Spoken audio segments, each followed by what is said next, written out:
grabar la sesión para que puedan verla después. Buenas tardes a todos. Espero que hayan pasado un feliz feriado y que estén todos muy descansados. Bueno, chicos, para hoy tenemos dos actividades.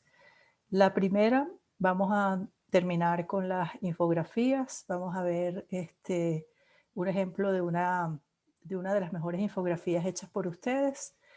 Y luego vamos a empezar con las redes semánticas. Para eso vamos a hacer un ejercicio. Nos vamos a organizar en pequeñas salas y vamos a hacer un ejercicio sobre redes semánticas. Para poder realizar ese ejercicio tienen en el WhatsApp, tienen las instrucciones para cuando nos vayamos a las pequeñas salas. Bueno, entonces empezamos con las infografías. Vamos a ver, chicos, ¿para qué sirve una infografía? Vamos a ver John Fajardo.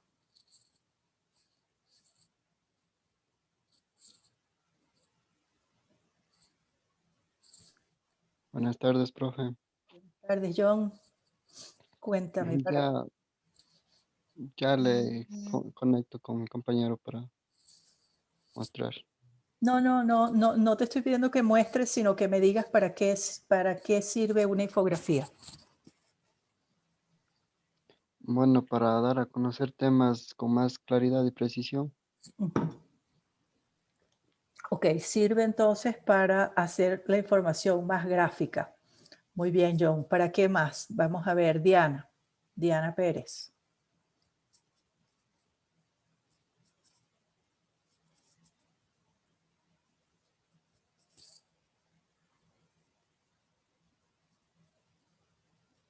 Profe, buenas tardes. Aparte de ser una información, también es resumida, que quiere llegar o dar a conocer algún tipo de contenido de forma gráfica y explicativa. Muy bien, Diana.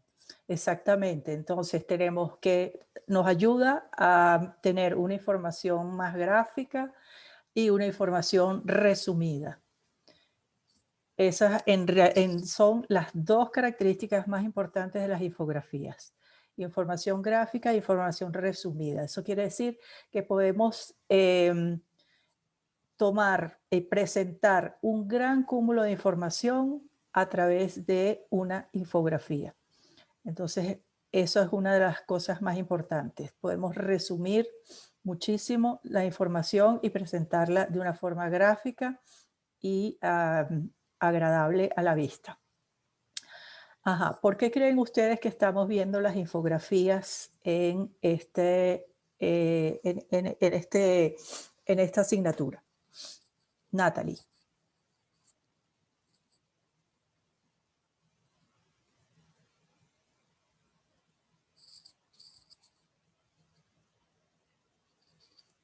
Natalie Gonzaga.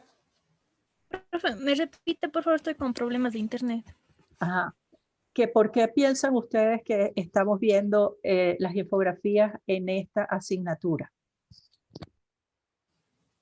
Yo creo que es muy importante porque, como dijeron los compañeros, se muestra de forma resumida el tema que queremos tratar, y en este caso no queremos alargarnos mucho, sino ir de manera precisa al tema más importante que queremos ver. Ok, a ver, ¿qué opina Andrés Abad? ¿Por qué estamos viendo las infografías en esta asignatura? Yo creo que porque una infografía puede ser una herramienta muy importante a la hora de aplicar una buena didáctica.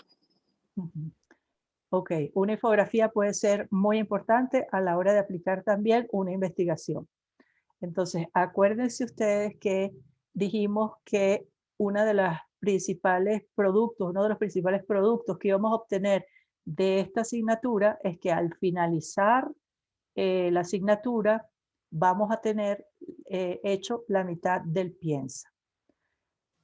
Los mejores piensas y las mejores titulaciones de la universidad hasta los momentos han tenido infografías para explicar lo que quieren hacer, para explicar el panorama completo de toda la tesis o el piensa, o para explicar alguna parte precisa del piensa. Por ejemplo, la metodología o, por ejemplo, el marco teórico, etc.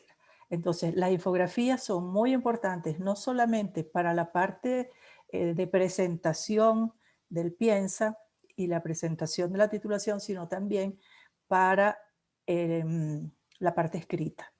La parte escrita, cuando uno hace una infografía, tiene que tener muy claro cuál es el contenido, el objetivo de lo que uno quiere transmitir.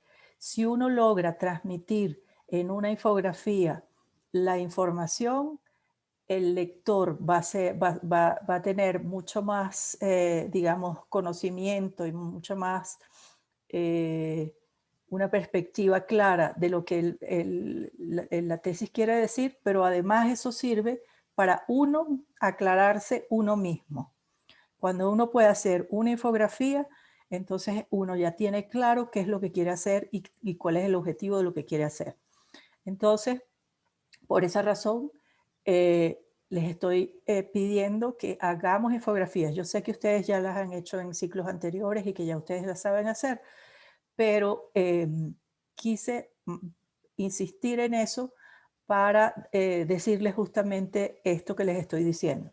Es muy importante que dentro de los trabajos, o sea, los mejores trabajos de titulación que yo he dirigido y los mejores trabajos de investigación de piensas que yo he visto, tienen infografías para explicar lo que se quiere decir. Les voy a presentar unos ejemplos de unas tesis muy buenas, de las infografías que hicieron esas tesis muy buenas. Ya va. Vamos a compartir pantalla. Ok, entonces fíjense. Esta es una tesis que se presentó en la primera cohorte de la UNAE de Michelle Arias y Pablo Méndez. Ellos hicieron validaron un programa, ellos elaboraron un programa y lo evaluaron, es decir, lo aplicaron y vieron cuáles eran los progresos que tenía ese programa sobre los alumnos. Entonces miren la infografía que ellos hicieron para explicar la tesis completa. Si uno se lee esta infografía, uno entiende de la primera vez qué fue lo que ellos quisieron hacer. A ver, Spotlight.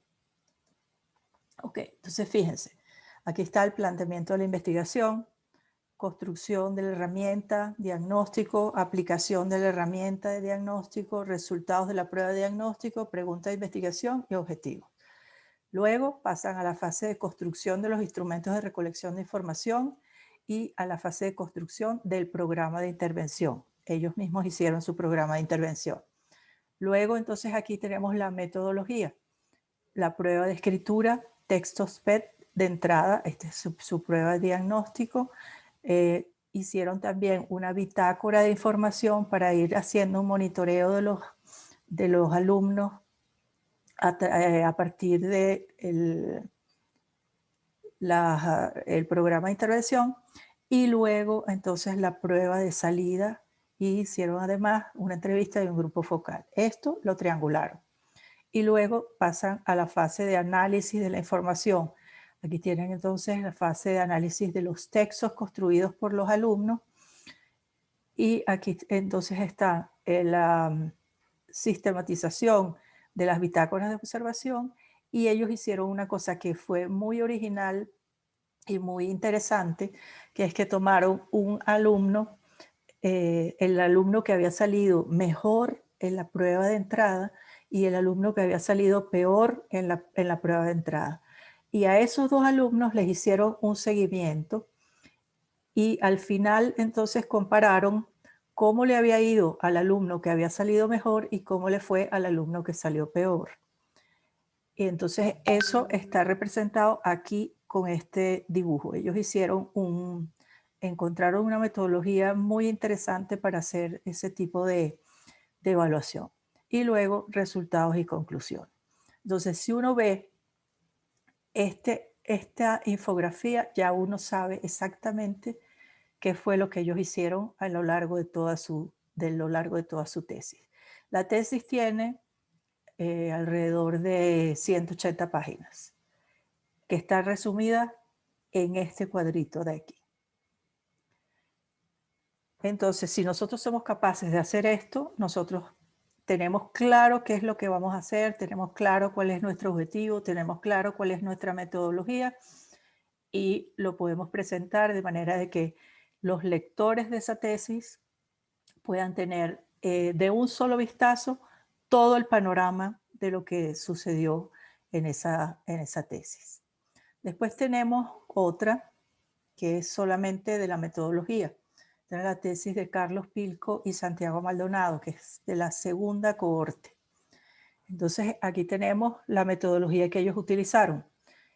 Ellos tienen 3 categorías grandes en su tesis.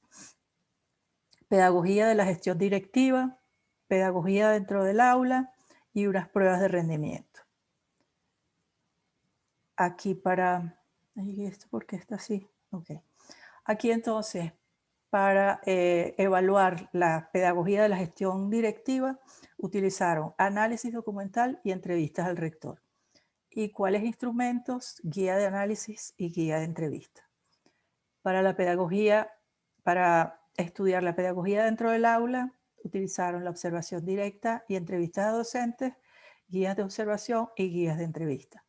Y además utilizaron entonces pruebas de rendimiento a los alumnos. Utilizaron un cuestionario de INEVAL de ciencias naturales y de matemáticas y en una población del 60% de un paralelo de 7º grado de EGB. Utilizaron las pruebas y utilizaron un cuestionario.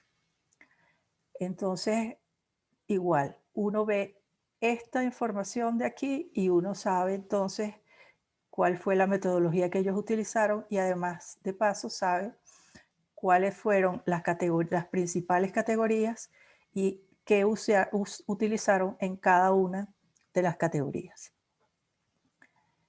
Entonces, eso lo vamos a hacer, chicos, en este ciclo. Cuando terminemos el ciclo, que vamos a tener la mitad del Piensa, vamos a ser capaces entonces de poder hacer este tipo de infografías para poder tener bien claro el objetivo de lo que queremos hacer y para tener también entonces, para que los lectores puedan tener una idea clara de todo lo que vamos a hacer durante la tesis.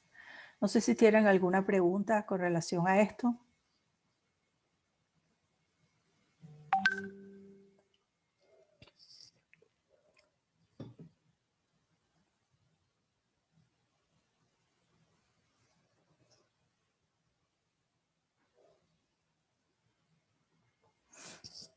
A ver, creo que hay personas que no pueden entrar.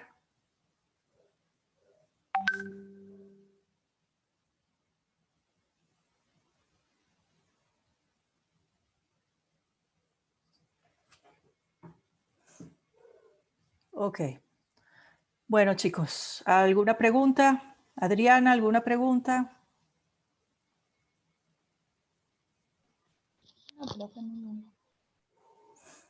Ok, vamos a ver entonces una de las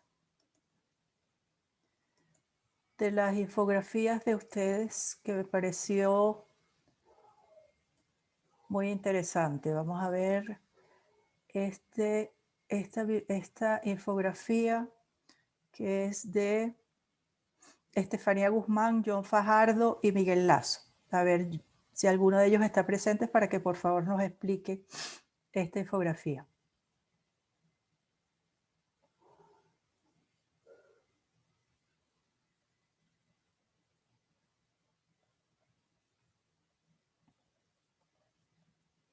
Estoy viendo a John Fajardo por ahí.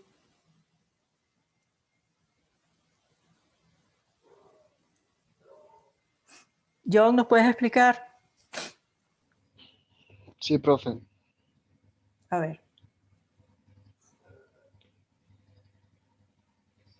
Bueno, según estábamos investigando, viendo los videos y sacando algunas cosas concretas sobre las semejanzas y diferencias de los ambientes físicos y virtuales. Ujú, Como podemos, o sea, por primer punto nos enfocamos es más en el ambiente físico, ujú, es de las semejanzas. ujú. Sí, se lo puede bajar un poquito. Sí, aquí se equivocaron, faltó semejanzas. Ah, Ok, pero no importa. Ah, vamos a ver.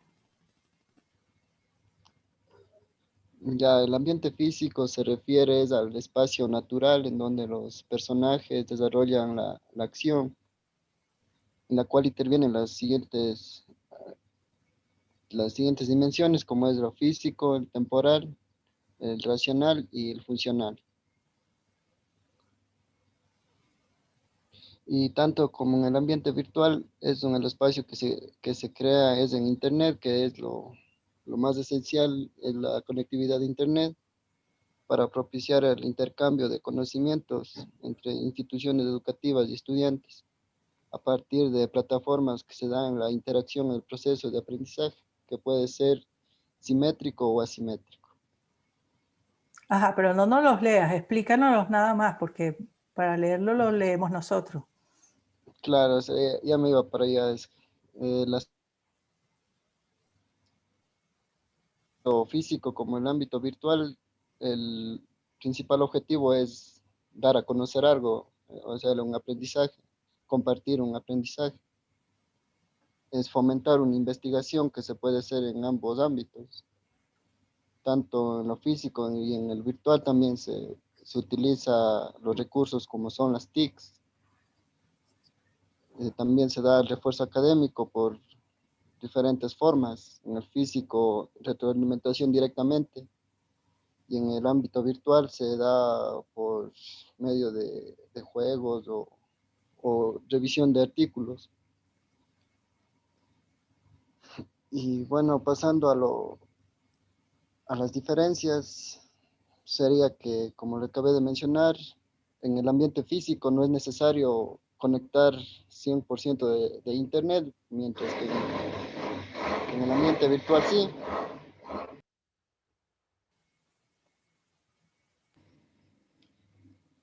Eh, es una interacción en lo físico, es una interacción directamente con el docente y con los compañeros, en el caso de los estudiantes. Y en el ambiente virtual, como todos sabemos, la interacción es mediante los dispositivos. En el ambiente físico se da bastante la inclusión, mientras que en lo virtual es un poquito medio difícil, digamos, interactuar tan seguidamente entre compañeros, ya que porque eh, o sea, hay muchas interrogantes y no hay una comunicación estable. Mientras se habla el uno, no puede hablar el otro. Y el ambiente físico vela más desde el aprendizaje por calidad y calidez, y en el ambiente virtual, o sea, más de la calidad, se quiere enfocar más allá, pero creo que en lo físico es más concreto conseguir ese aprendizaje. Y la lúdica es más factible trabajar, creo, en lo físico, mientras que lo virtual es ya un poco más diferente, ya que solo se actúa a través de las plataformas y a través de los dispositivos. Ujú, ok. Vamos a ver, chicos, ¿cómo podríamos mejorar esta infografía? Que está muy bonita, muy atractiva, pero ¿cómo la pudiéramos mejorar? ¿A quién se le ocurre? Profe, tal vez agregando un poco más de imágenes, porque como dijimos de rato, la infografía tiene que ser un poquito más gráfica.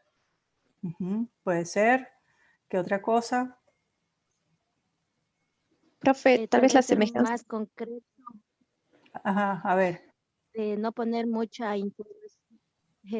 no poner mucha información y por otra parte, para mí creo que, o sea, para mí justificar porque se le ve unas rayas más largas, otras más cortas y creo que quedaría con mejor elegancia justificándolo. Ujú. Ok, pero en contenido, no solamente en la imagen, en contenido, ¿qué les parece cómo se pudiera arreglar? O sea, no es que esté mal, sino que se pudiera mejorar. Podría ser en las semejanzas con unas viñetas o las diferencias también como que unas viñetas. Ok, fíjense que tenemos aquí en semejanzas, ambiente físico, ambiente virtual, construcción del aprendizaje, fomenta la investigación, desarrollo de habilidades, utilización de ti como recurso, utilización de ti como recurso. ¿Qué puedo hacer aquí? Para mejorar? Claro, Fusionarles de los dos. Para una sola idea. exactamente, una sola cosa. Semejanzas, entonces tengo que poner tanto en el ambiente físico como virtual y solamente una vez tengo que poner todo esto, no tengo que repetirlo 2 veces. Ok, así se pudiera entonces mejorar esta primera parte. Ok, ajá. Después, ¿cómo pudiéramos mejorar el contenido de las diferencias?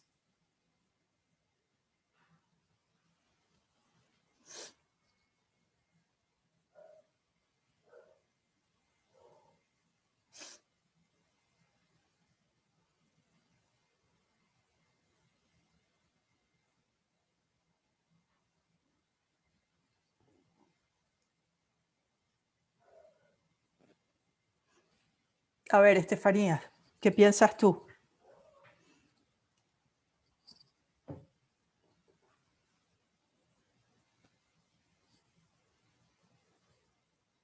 Estefanía Calle.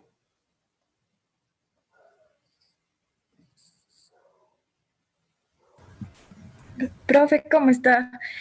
Profe, en la parte de arriba, en las semejanzas, estaba escrito que la utilización de TICs como recursos y abajo, en lo que refiere a diferencias, está, no es indispensable la conectividad e Internet. Entonces es como que discrepan las ideas, es una observación. En lo que respecta a las diferencias. Y no sé si tal vez en lo que ahí se podría como que explicar un poquito más cuál es de qué país ya, o sea, cuál refiere a qué país. Se podría explicar un poquito más para que sea un poco más entendible. Ok, está bien. Ajá, entonces no es indispensable la conexión a Internet. Aquí dice que utiliza TIC como recursos, ok, pero entonces si no es indispensable no quiere decir, no hay tanta contradicción con arriba, ¿verdad? Porque arriba nos dice que se utiliza las TIC como recurso y aquí que no es indispensable la conectividad a Internet. Aquí en el ambiente virtual sí es indispensable la conectividad a Internet. Entonces no hay tanta contradicción. Pero veamos, por ejemplo, aquí. El ambiente físico dice inclusión y el ambiente virtual dice exclusión. ¿A ustedes les parece que el ambiente virtual es exclusivo? Es decir, que no es inclusivo.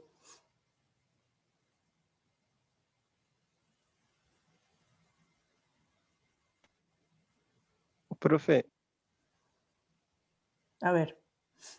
esa parte, bueno, no sé, para mí sería más como que en vez de poner exclusivo, autónomo sería para mí digo, porque es como decir, tú tienes que aprender en base de la virtualidad, tú eres el que debes aprender ya, te dan los materiales y todo, entonces para mí es algo más autónomo y propio de uno.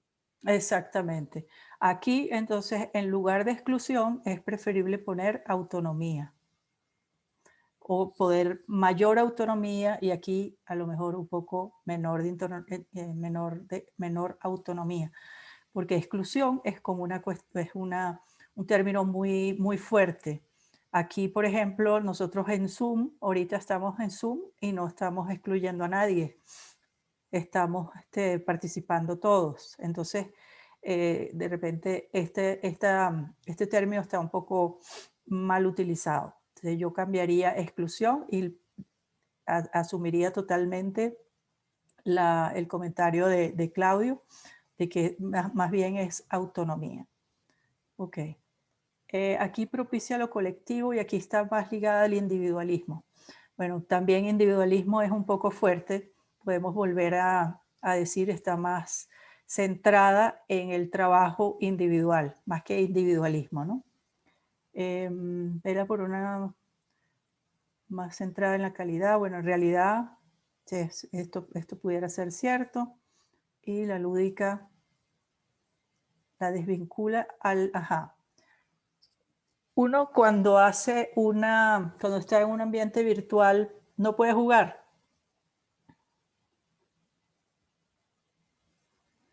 A ver, José Ortega.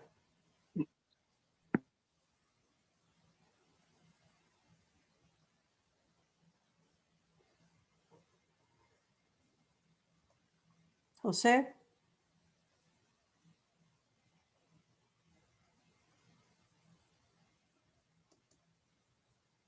Bueno, la otra persona que iba a responder. Cuando uno está en un ambiente virtual, no puede jugar.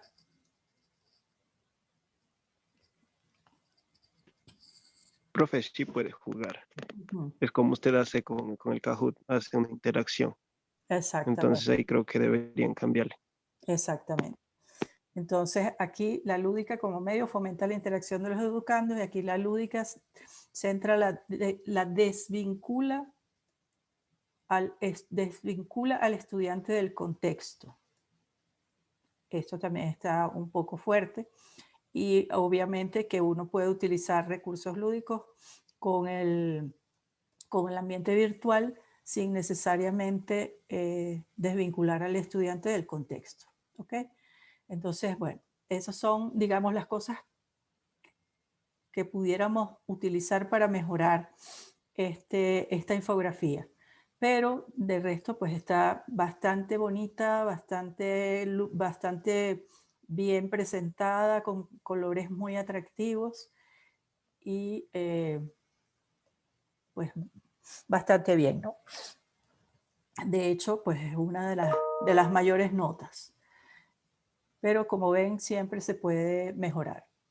Entonces, bueno, tenemos entonces como síntesis, chicos, que las infografías son súper utilizadas entonces para resumir grandes cantidades de información y presentarlas de una manera más visual, que se usan muchísimo, como les digo, en las mejores tesis y en las mejores piensas para poder presentar la información resumida y para presentar la información de manera gráfica y de manera entendible.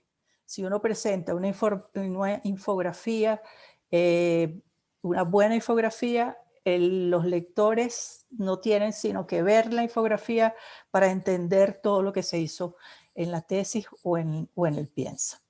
Entonces es súper importante que tengamos eso presente para que podamos utilizar entonces las infografías dentro de nuestros trabajos. ¿Alguna pregunta con relación a las infografías?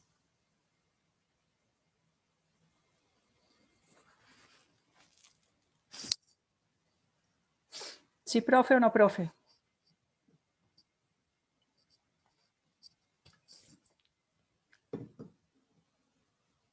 No, profe. Ok, chévere. Entonces vamos a pasar a las redes semánticas. ¿Quién me dice qué es una red semántica?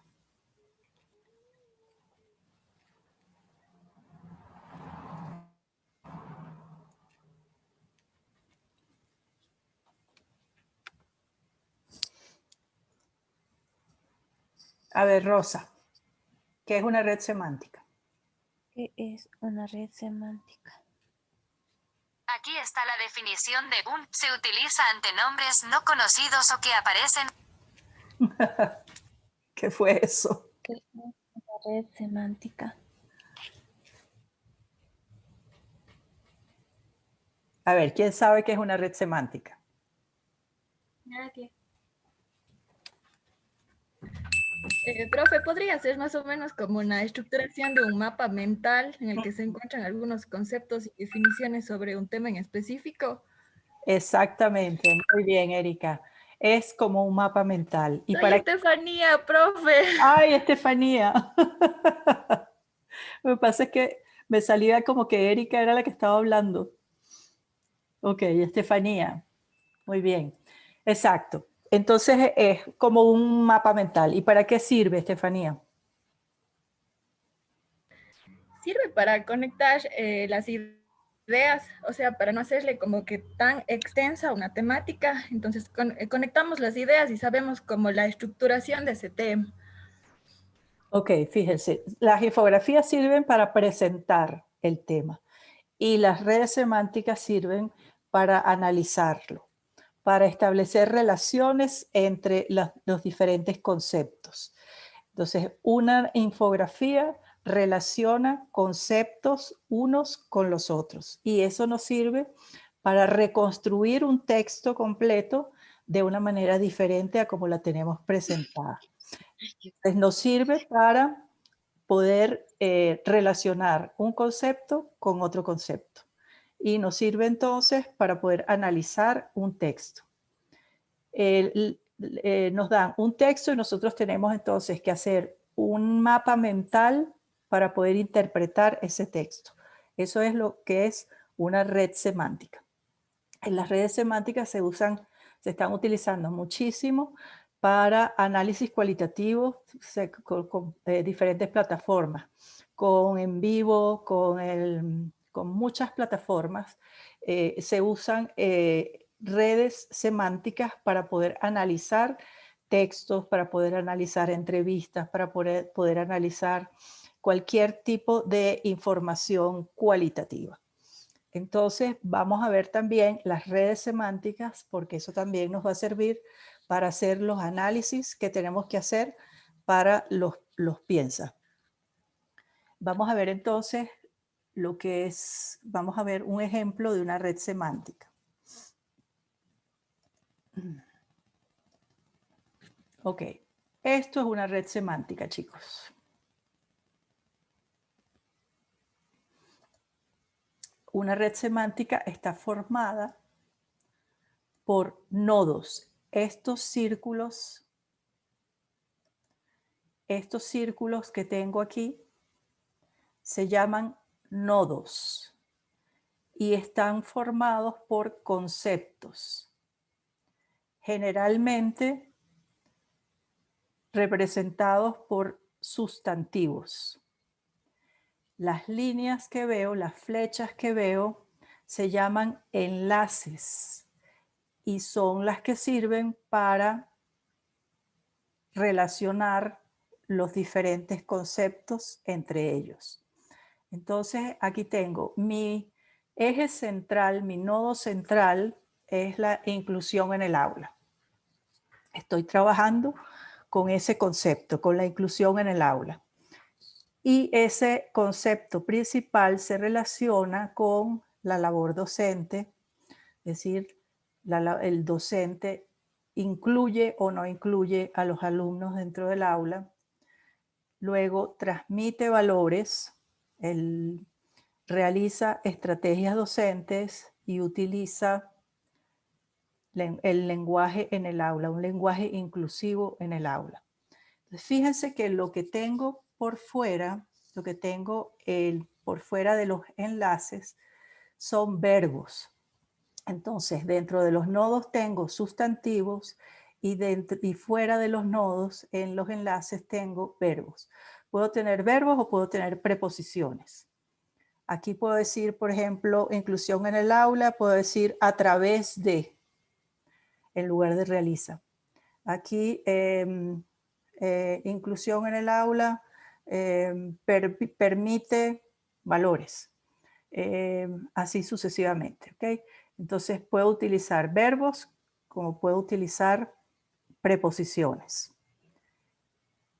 Y la idea fundamental es que voy a relacionar, voy a relacionar un concepto con los demás. Aquí la labor docente también se relaciona con el lenguaje en el aula. La labor docente se relaciona con valores, las estrategias docentes se relacionan con valores y con el lenguaje en el aula, etc. Entonces yo puedo reconstruir un video, puedo reconstruir un texto, puedo reconstruir una entrevista a través de redes semánticas. Y es un instrumento básico para análisis, para el análisis de un texto. Vamos entonces, ¿hay alguna pregunta con relación a esto?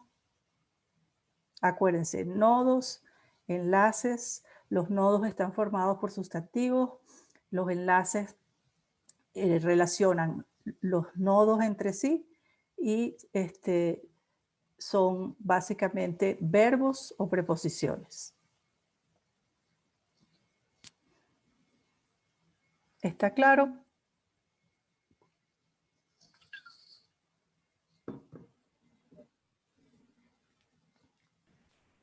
Sí, profe. Ok. Bueno, chicos, entonces vamos a hacer ahora un ejercicio.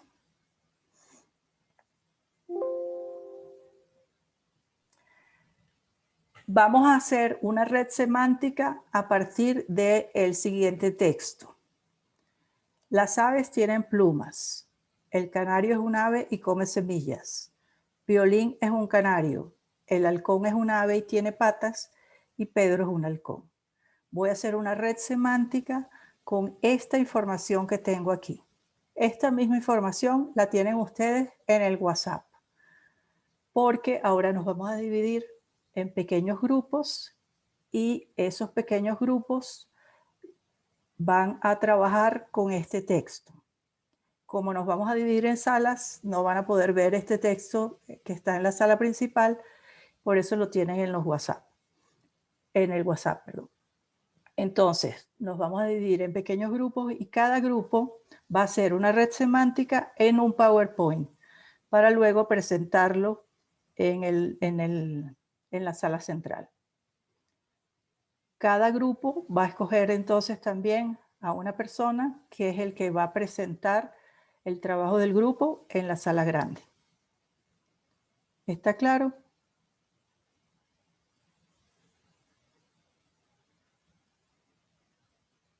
Vuelvo a repetir. Nos vamos a dividir en pequeños grupos. Cada grupo va a trabajar en su sala. El trabajo consiste en hacer una red semántica con esta información que está aquí. Cada grupo hace un PowerPoint y luego lo presenta en la sala grande. Vamos a tener 15 minutos para hacer este trabajo porque es facilito. ¿Ok? ¿Está claro? Sí, profe. Ok. Vamos entonces a dejar de compartir y a organizarnos entonces en pequeños grupos. Vamos a hacer 4 salas. Ok, chicos, entonces son las 4:43. Nos vemos a las 3.